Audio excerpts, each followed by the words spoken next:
One of the most important parts of your entire college application is going to be your transcripts. And admissions officers are looking at your GPA, the level of rigor you selected in school, and also the class options you could have taken.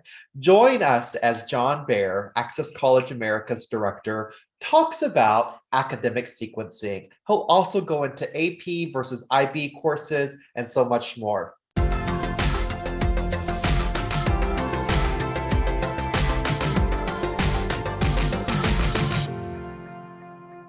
Hi everyone, this is John with Access College America, and I've had a lot of meetings with scholars recently. It's been a big topic of discussion. We're coming up on the end of the year, and one of the big topics that we're talking about, in fact, is academic sequencing.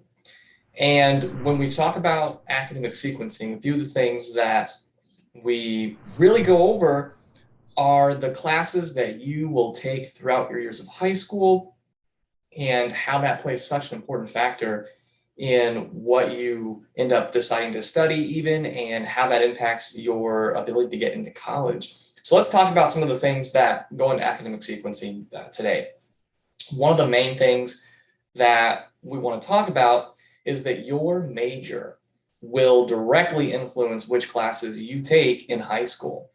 And what that means is that as you start your high school career, whether you plan on being a STEM major or a humanities major, so on and so forth, the classes that you take will be reflective of the major that you are interested in taking. For instance, if you are someone who plans to study computer science, a lot of your classes in high school will be centered around, getting to the highest levels of math and taking very rigorous and math-heavy science courses. And if your school offers them, then yeah, getting in the computer science classes. So I want you to know when you are thinking about which classes to take, you want to make sure that you really do cater them toward the major that you might be intending to study in college. And that's not to say, if you change your mind,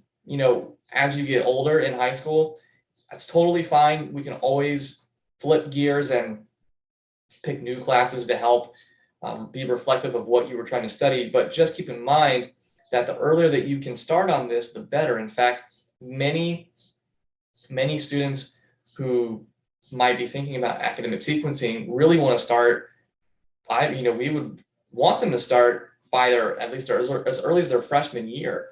And what I mean by that is, when you can create a 4-year academic plan your freshman year, it gives you the opportunity to be able to take the classes that you need to take in order to hit some of those higher level classes as you go into your junior and senior year. Those all important count classes, math classes outside of calculus. So be thinking about that when you are considering which classes you're going to take for the next school year. And so another thing that comes up often is which classes do we need to take? And the answer to that question is that the classes that you really need to take are the 5 core subjects all 4 years. And those core subjects are your English, math, science, social science, and that's right, your foreign language. So often we see this where we have students who finish their foreign language requirements and drop that off, maybe their sophomore year. And you have to realize that almost all colleges will have some sort of language requirement for your first year of studies. And they really want to see that you've demonstrated that proficiency through all 4 years of high school. It is becoming an important factor, especially when you apply to the elite and competitive colleges. So then what happens if you are in a situation where you already dropped off your foreign language or another one of the core classes? Is it too late? No, it's not too late. You have to just be strategic about it. If something like that were to happen and you just simply decide that, I'm done taking this foreign language class, what else can I do? Then in that situation, you would want to be strategic about it and double up on another core class. That's the really important factor there, is that if you are going to be dropping one of the core classes, that you double up on another one. One thing that I want you to know, though, is that if for some reason you cannot take one of those core classes due to a scheduling conflict, that's totally out of your control. You're not going to be, nothing will be held against you in that regard.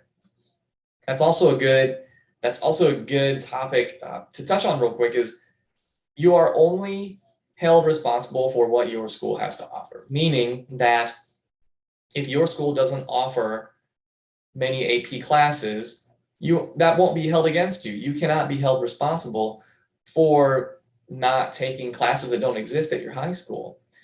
What will be tracked and monitored then is if your school does offer many of those higher level classes, did you take the opportunity to take them? Did you push yourself to engage in that rigor? And that's what will be measured up when you go to apply to college. So it's really, really important that you take what your high school has to offer. So a common pitfall, then, I would say, maybe not necessarily a pitfall, but something that we do see is that when students maybe don't have one of those multivariable calculus classes or something like that, that they think they need to go outside of the high school and take it. And that is a decision that you'll end up, at the end of the day, a decision you'll have to make. But what that comes down to is you have to understand that those classes outside of your high school, for one, they don't count as activity. So it could be time better spent, being engaged in activities that help improve your application profile. Another thing, though, is if you don't take an outside class from another high school, maybe you're thinking about taking this dual credit class, from a local college. That's very popular. And what sometimes happens with that is that students will take that in place of an AP class. And what you want to know is that that's tough. That's a tough decision to make, because the AP classes are in a national curriculum.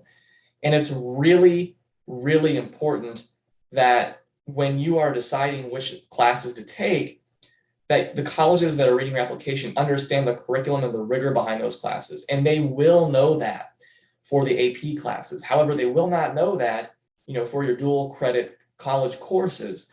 So keep that in mind when you are thinking about exploring classes outside of your high school, especially those dual credit college courses. Now, a lot of this academic sequencing can seem like quite a bit. And when you first hear this, you might think, oh my gosh, do I even have any time to breathe? And the answer is yes, you absolutely do. You have to take your own mental health into account. Taking the highest rigor of classes and loading up your schedule and being strategic is always important, but not at the expense of your mental health. If you load up your course load and you are not performing well because you don't have enough time to, to breathe and take a break, then that's counterproductive, and that's not what we want.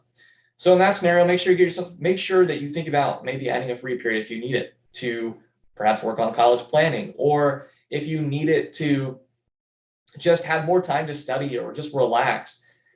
Make sure that you get that time if you need it. Really important that you take care of yourself in this whole process. So that's all I have on academic sequencing for today. I will look forward to bringing you more great information in the future. So thanks so much for tuning in, and I will hopefully talk to you soon.